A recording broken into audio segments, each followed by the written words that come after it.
За тэгээд алтан шар зам маань үлзийтэй байх алтгай.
Одоо энийг харж байгаад бас их баяртай байна.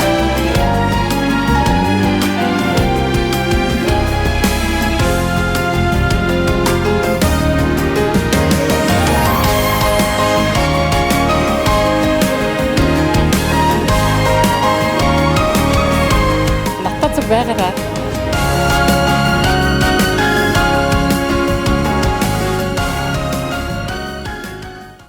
Бид гэрээсээ гараад 43 хоног жин яг одоо.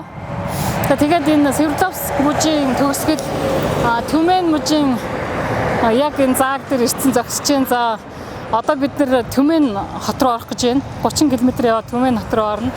За Оросын албаны улсад очоод 43 хоногтой машинаар явж байгаа шүү дээ бид нар. За одоогийн байдлаар нэг 12,000 км явж байна. За тэгээд 13 хотоор орсон байна. За тэгээд 13 хот дотроо Москва, Ленинград, Казань, Уфа, за Екатеринбург, Новосибирск одоо замдаа орно. Красноярск, Иркутск за нөгөө Орос хотуудад ингээ марчсан. Ямар ч байсан 13 хотоор орсон. Харж байгаад Түменийг яагаад сонгосон гэхээр Түмен одоо 2015-16 онд Оросын холбооны улсын хүмүүс нь гайгүй амьдралтай хотоор шалгарсан юм байна. За тэгээд энд ерөнхийдөө 600 мянган хүнтэй юугаараа онцлог гэхээр нефт, газын үйлдвэрлэлээр одоо Оросын холбооны улстай нийслэл тооцогддог. За тэгэхээр нефтийн үйлдвэрлэлийг хөгжсөн гэхээр зэрэг мэдээж маш баян хот юм байна. За тэгээд Түмен хот руугаа ингээд ороод нэг 2 хонцоо дараа нь Новосибирск руугаа орно. За түрүү энэ Новосибирскээ дайрж явахдаа бид хэд амжаагүй ерөнхийдөө нөгөө визний 30 хоногийн хугацаа дуусчихна гэд новоодо бичлэг хийж амжаагүй явсан. Ерөнхийдөө бол нутг руугаа ойртох тусмаа эхлээд жоох ядраад яа машинтай ингэж хол явах чи хэцүү юм байна. 12,000 км явсан байгаа шүү дээ. За хурдан харихсан гэжсэн бол одоо бол за зам дахиад нэг сонирхолтой орчхоор гоё хот ямар байна гэсэн маягтай явж ийшээ хүмүүсээ.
За би одоо 14 дахь Оросын холбооны улсын хот болох Түмен мужийн засаг захиргааны төв Түмен хотод ирчээд байж байна.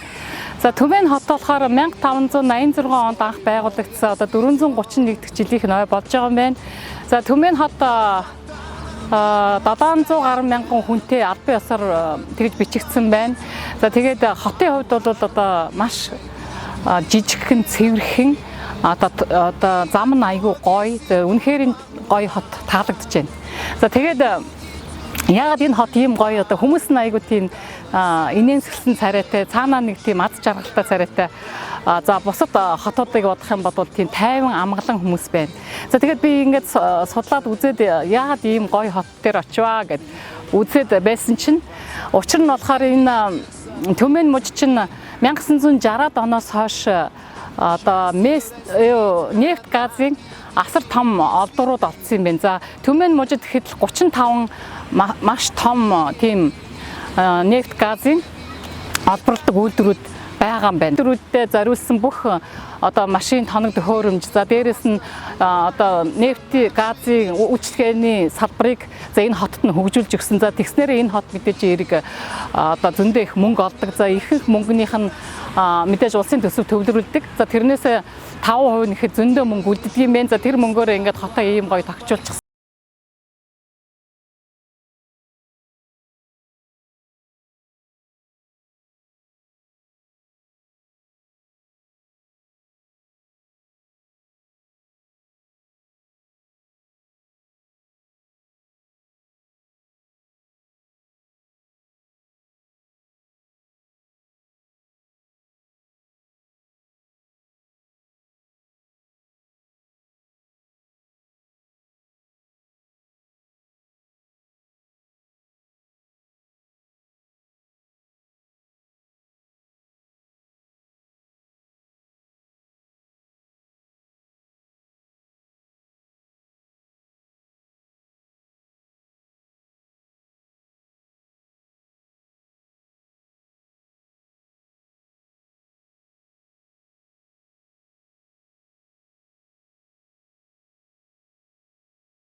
Маш цэвэрхэн хот.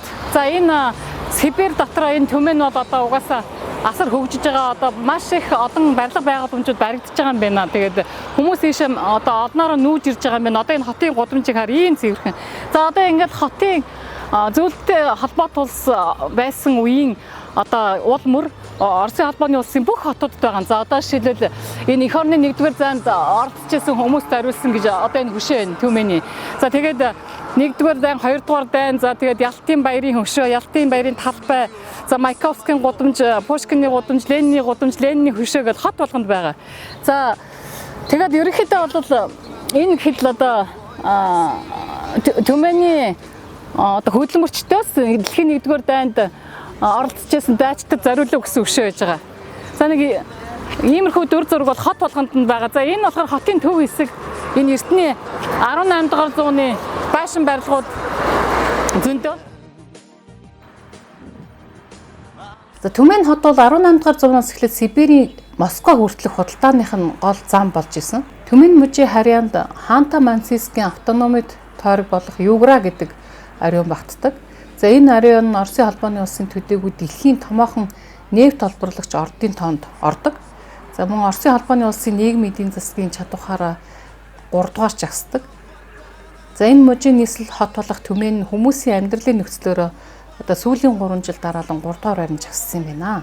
За 2017 оны байдлаар дундад салин 39542 өрөвгөл. За хамгийн өндөр цалин авдаг химийн үйлдвэрт ажиллагчид нь сарда 129,600 рубль. За Монгол төгрөгөөр бол 5.3 сая төгрөг авдаг. За нефт, газын олборлолтын салбарт ажиллагчдад бол сард 112,546 рубль. За төгрөгөөр бол 4 сая 600 мянган төгрөг. За агаарын болон сансрын хөлөг үйлдвэрлэлийн мэрэгчлэтнүүд нь 89,957 рубль. За төгрөгөөр бол 3.7 сая төгрөг. За Эрдэнэтэд судлаачид нь бол 81,900 рубль. За төгрөгөөр 3 сая 400 мянган төгрөг.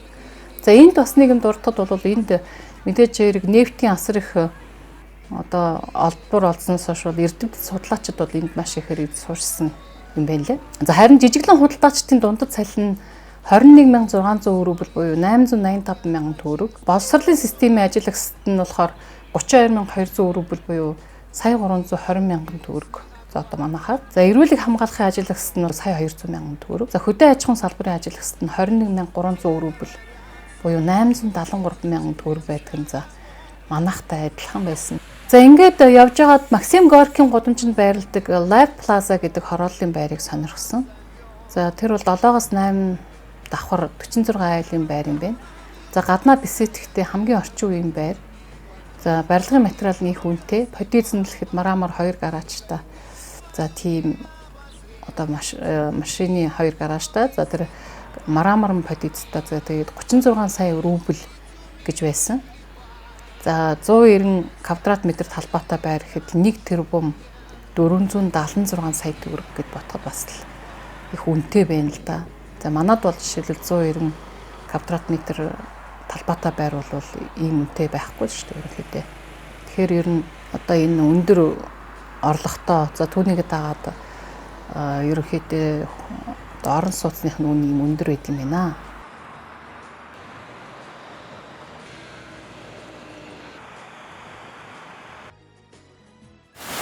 Түмэн хотод үнэхээр нэрээ үзэсгэлэнтэй гоё хот юм аа. За би нөгөө том хотуудаар явж байхад бол маш их төвөгжрээтэй, одон хүнтэй. За тэгээд нэг яарсан сандарсан хүмүүс байдаг бол энэ хот ийм сайхан тайван амгалан одоо Европын нэг жижигхэн тийм гоё хотод очсон юм шиг сэтгэл төрж байна. За Түмэн хотод одоо хоёр том юутай аэропорттой. За онгоцны будалтай. За дээрэс нь Сибирийн одоо төмөр замын зангилаа хэсэг болдго юм байна. Очоо шууд Улаанбаатар руу явах уу гэсэн чинь 4 өдөр болгон явдаг юм байна. Улаанбаатар Москвагийн поезд. За тэгээд бид нэр шууд удаан өдрөө аваад ямар ч очиргүй, ямар ч асуудалгүй хүнээ суудгаад явуулчихлаа. За нэгдүгээр. За хоёрдугаар ерөнхийдөө бол бид нар одоо ингээд машинаар явж байгаа шүү дээ. Тэгээд ийшээ Түмэнд ирэхэд бол шууд Улаанбаатараас Түмэн гэж сууж ирж болох юм байна. За тэгээд ерөнхийдөө энд ирсэн хүмүүс бол энд нэг 7 хоног амрахад бол үнэхээр тийм тогтоо гоё газар. За би одоо энэ Туур гэдэг голын иргэдээр ирсэн байна. За энэ Туура гэдэг голон дээр нь асар том одоо 4 гүүр байна. Оросын холбооны улсын энэ хотууд нь дандаа ингээд голоо дагсан ийм голынхаа хоёр талаар ингээд маш үзэсгэлэнтэйгээр хотоо зохион байгуулсан байдаг юм байна. Гэтэ энэ Түмэн хот бол үнэхээр тийм ирээд нэг хэд хоног амарчд бол маш үзэсгэлэнтэй гоё хот байх шүү.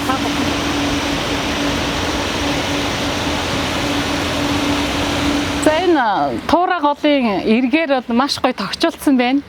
За эргээр ингээд янз янзын хөшөө дурсгалууд, хүмүүс амарч суух газрууд, үйлчлэгээний газрууд гээд энэ хавийг бол одоо үнэн гоё тогтчулсан. За энэ хаваар нэг өдөржин зугаалахад бол үнэн тааламжтай. Одоо жоохон бороо ороод байна. Энэ тооны машин барьсан, тэнд нэг гар утас барьсан хоёр бизнесмен юм шиг байна. Энд бол уул нь бол энэ хот чинь анх нефт, газы олдор олдохоос өмнө 1586 онд байгуулагдаж байхдаа бол энэ худалдаачдын хот болж исэн байлээ. За тэр нь болохоор гол төлөв арьсан эдлэлээр маш их нэрд гарч ирсэн. За 1915 онд хувьсгалын өмнөхөн энэ хотод тоологдож ирсэн үйлдвэрүүд нь гэхээр жишээлбэл 20 цэцэг арьсан эдлийн үйлдвэр, 5 гурлийн үйлдвэр. За тэгээд дээрэс нь юуны нэг спич гэж ярьдаг чүдэнзний үйлдвэр. За өшөөдөр нөгөө савн үйлдвэрлэдэг үйлдвэр гэх мэтчлэнгээр нэлээд тийм олон үйлдвэрүүдтэй. За дээрэс нь тэр 20 арьс ширний үйлдвэрээ дагаад маш их худалдаа наймаа хөгжсөн газар байсан юм билээ. За бодвол энэ худалдаа наймаа зориулсан хөшөө. Гэхдээ энэ общаасаа 7-2-2 10 46.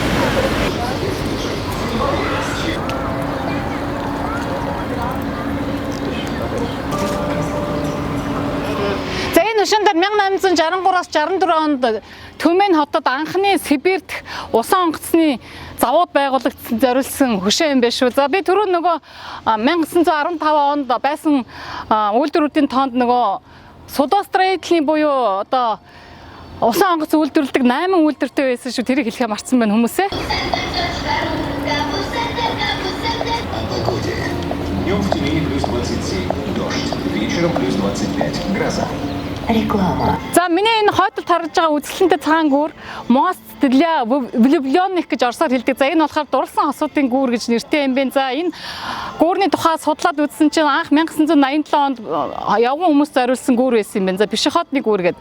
За тэгэхээр 90-ад онд хүүхдүүд энэ гүүрэн дээрээс олсоор бууж байгаад нэг сургуулийн хүүхд 16 настай хүүхэд цохигдоод нас орсон юм. За тэрнээс хойш энэ гүүрэн дээгүүр хамаагүй хүмүүсийг явуулахыг хороод за тэгээд 2003 онд анх энийг дурлсан хосуудын үнсэлдэг гүүр гэж нэг проект хийсэн суулаа. За одоо бол Мост для влюбленных гэж нэрлсэн. За энэ гүүрэн дээгүүр ороо олоход бол маш үзэсгэлэнтэй битүү гэрэлтэй байдаг юм байна. Гэтэ энэ ч одоо энэ доогуур ингээд том усан онгоцнууд явдаг болохоор гэрлийн бас тохируулж асаадаг тийм зориулттай болгосон байна. Үнэхээр гайхалтай. За энэ хот энэ том гүүрийг ингээд 247.8 м урт за 20 тонн одоо хүндтэй за 6 метрийн өргөнтэй юм гүүрийг ингээд зөвхөн одоо дурлсан хосууд энэ дээгүүр явдаг гүүр болгоод зориулж өөрчилсөн нь бол үнэхээр үзэсгэлэнтэй. За энэ гүүр одоохондоо бол бид нар явж үзье гэсэн боловч засвартай байгаа юм билээ. Хажуугаар нь одоо ингээд гой болгоод янзлаад ингээд байнга юм хийж идэг энэ хоттой бол.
Тэнд бас очсон. За Түмен хотод ирсэн хүн болго ирж энэ Square Sibirский Kosh гэдэг Сибирийн муурнуудад зориулсан ийм 3 хөшөө байдаг. За энэ нь болохоор республиканский гэх төв гудамжинд нь байд юм байна. За энэ муурны тухай маш их сонирхолтой түүхүүд байд юм байна. За энэ нь болохоор юутай холбоотой гэхээр эх орны дайны үед 1944 онд одоо 14 хоногийн турш энэ Түмэний сэргийлэгч нар одоо милиционерүүд гэж ярьдаг сэргийлэгч нар 238 ширхэг муурыг цуглуулсан юм байна. За энэ муурыг цуглуулж Ленинград хот руу явуулсан. За Ленинград хотын Эрмитажид одоо тэр Эрмитажийн үзмрүүд эх орны дайны 2 жил хагас гаруй хугацааны бүсэлтэнд байснаас болоод муур нь устж үгүй болсон Ленинградад. За тэрийг бол мэдээж үлслэнд орсон хүмүүс муураа хүртэл идчихсэн тийм төвхтэй байдаг шүү дээ. Тэгээд Эрмитажийн бүх үзмрүүд тэр үнэтэй сайхан үзмрүүд Екатеринагийн одоо бий болгосон тэр сайхан үзмрүүд нь устж үгүй болох тэрэ тулсан үед за энэ Сибирийн муурнууд за 238 ширхэг муурыг аваачсны үр дүнд за Эрмитажийг аварсан түүхтэй юм билээ шүү. Хүмүүсээ за тэрнээс гадна одоо Ленинград хотод байгаа муурнууд за энэ Сибирийн энэ өтгөн шаргал үстэй муурнуудаас үүсэлтэй гэж Оросд өөрсдөө ярьд юм билээ.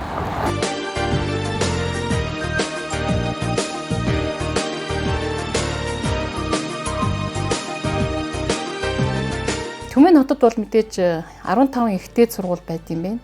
За хамгийн сонирхолтой нь 10 стадион байд юм байна. За энэ жижиг хотын хувьд бол маш их томтой. За 2021 онд биатлоны дэлхийн аварга шалралт тэмцээн болох юм байна. Творится история наша с тобой.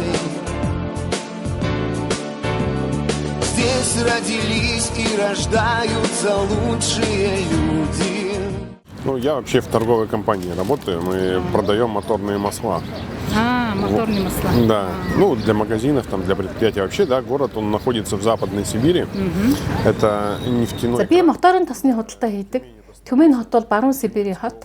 Түмэн мужийн нийслэл хот юм аа. Ханти-Мантины районд багтдаг. Нефт газын орлогын 5%-ийг хоттоо зарцуулдаг болохоор хотын захиргаанд бол маш их амар байдаг. За зам нь маш сайн, хамгийн гоё замтай хотуудын тоонд ордог. Одоогийн Москва хотын мэр Собянин манай мужийн губернатор байхдаа хотын замыг ийм сайн болгосон. За манай хотод хүмүүс байнга ихээр ирж сууршдаг. Манай хотоос хойд зүгт нефтийн ордууд их байдаг. Тийшээ сайхан зам тавигдсан. Эдгээр ордуудыг манай хот хангамжийн материалаар хангадаг олон заводуудаар бий болсон гэж үздэг. За ер нь Оросуудын дундад цалин хөлс нь бол 25-аас 30 мянган рубль байдаг. За гайгүй цалинтай хүмүүсийн цалин 45-аас 50 мянган рубль. За манай энтхийн нефтийн компаниудын инженер техникийн ажилтнууд өндөр мэргэжилтэй ерөнхий инженер механикууд 150 мянгаас 200 мянган рублийн цалин авдаг. За уурхай хүнд машин механизмын ажиллагчид нь 14 хоног юм уу 1 сар ажиллаад за эдгээр ажилчид 200 мянган рублийн цалин хөлс авдаг гэж ярьлаа. За энэ хүний ярианаас үзэхэд бол ерөнхийдөө энд ажилладаг хүмүүсийн одоо энэ уурхад ажилладаг хүмүүс бол за 6 саяас 8 сая 200 мянган төгрөгийн цалинтай инженер техникийн өндөр одоо боловсролтой ажиллагчид нь за уурхай хүнд машин механизмын ажиллагчид нь одоо 8 сая гаруй төгрөг авдаг юм байна. Много известно.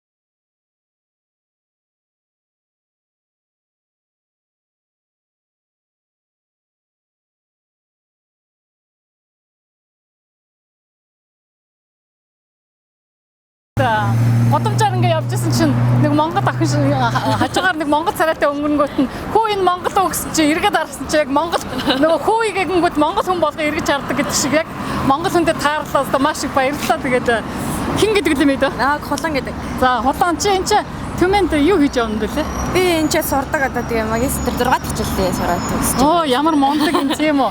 Тэгээ тайдаг нэг Орос орноор 49 дахь хоног дээр явж байгаа юм сонссон л да. Тэгээ манай түмэн бол айгүй тийм цэвэрхэн хоног ч одоо 2 дахь хоног дээр анзаарж байгаа юм байна.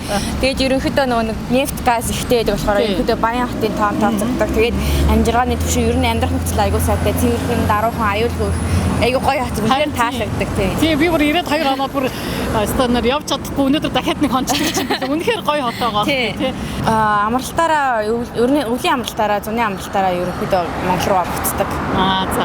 Тэгээ энэ жил төгсөөд одоо тийм төгсөөд одоо энэ жил явчихаа. Тэгээ ингээ явна гэсэн чи бас 6 жил энэ чинь амьдрт амар дасцсан сонсон юм шин. За Монгол оюутнууд их байдгүй. За манай сургуульд одоо нэг 15 13 оюутан байгаа. Энэ жил 5 оюутан төгсөж байгаа. Цэргийн сургуульд бас 14 5 оюутан байгаа. Тийм үү. Та энэ ч тэгээд энэ гоё хоттой ингээд бүгдээрээ нийлээд тийм гоё амгалан их гоё байдаг бах тий. Манай хотын чи ерөөхдөө айгу цөөхөлөө болохоор тэгээ айгу хоорондоо холбоотой байдаг. Би ерөөхдөө газрын тосхийн инженер. Газрын тосхийн инженер. За яг энэ чиглэлээр. Тийм энэ чиглэлээр. За тэгвэл чи одоо тэгээд Монголд орд мард юу бэ тэгээд нэг нефтийн том үйлдвэр байгуулчих юм шиг зэрэг. За ерөөлөтэй шиг. Бас олон найз нартай болсон уу ерөөхдөө? За ерөөхдөө найзууд байлгүй яах вэ? Гэтэ яах вэ? Тэгэл жирийн найзууд яг бүр айхтар сайн найз биш. Гэтэ Оросд бас нэг сайн үндэ айгуу сайн байдаг гэдэг шүү дээ. Тэгэл сая энэ жил ихэд 2 сайн найзтай болсон. Гэтэ социализмын үед ч гэсэн ер нь Монгол айгуу ойрхон байсан болохоор нэг айхтар ерөнхий зан чанарыг нь бол мэдэн штэ. Гэтэ яг амьдрах нөхцөл сурах байдал гэд харах юм бол ерөнхийдөө Монголтой ерөнхийдөө ойролцоо болохоор амьдрахад илүү дөхөм. Тэгээд нэг айхтар өөрчлөлт авах одоо хоол ундны хувьд ч гэсэн тий идэж уухад тэгээд тийм байдаг болохоор тэгээд бас Монголтой бас ойрхон ингээл боо нөр явчих жолоо онгоцоор явчих жолж тэгээд юмны хувьд айгуу дөхөн байдаг. Тэгээд за хэл усны үед бол ерөнхийдөө монголчууд хэл сурахтаа айгуу сайн штэ. Ер нь ямар ч хэлийг сурахад амархан. За тэгээд орос хэл бол Монголд мэдгүй айгуу цөөхөн байдаг. Гэхдээ яг ингээд төрлөх энэ орчинд нь ингээд сурахлаар илүү өөр сурах боломжтой. Гэхдээ яг нөө ихэнхдээ бид нарыг нэг ингээд Монгол гэж нэг харахгүй. Киргиз эсвэл Хятад гэж айгуух тэгэл асуудаг. Бүгдний өнөөдрийн мэндийг хүргэе. Тэгээд манай энэ хотод ирсэндээ айгуух баяртай. Тэгээд зөндөө гоё газруудыг манай хотыг гоё сурталчлаад гоё зөндөө гоё өмзүүлээ. За сургуулаа онц дүнтэй төгсөөрөө. За маш их баярлалаа. Та нар ч гэсэн сайхан аялаарай. Ой гэж.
За тэгээд алтан шар зам маань үлзийтэй байх алтгай.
баяртай байна.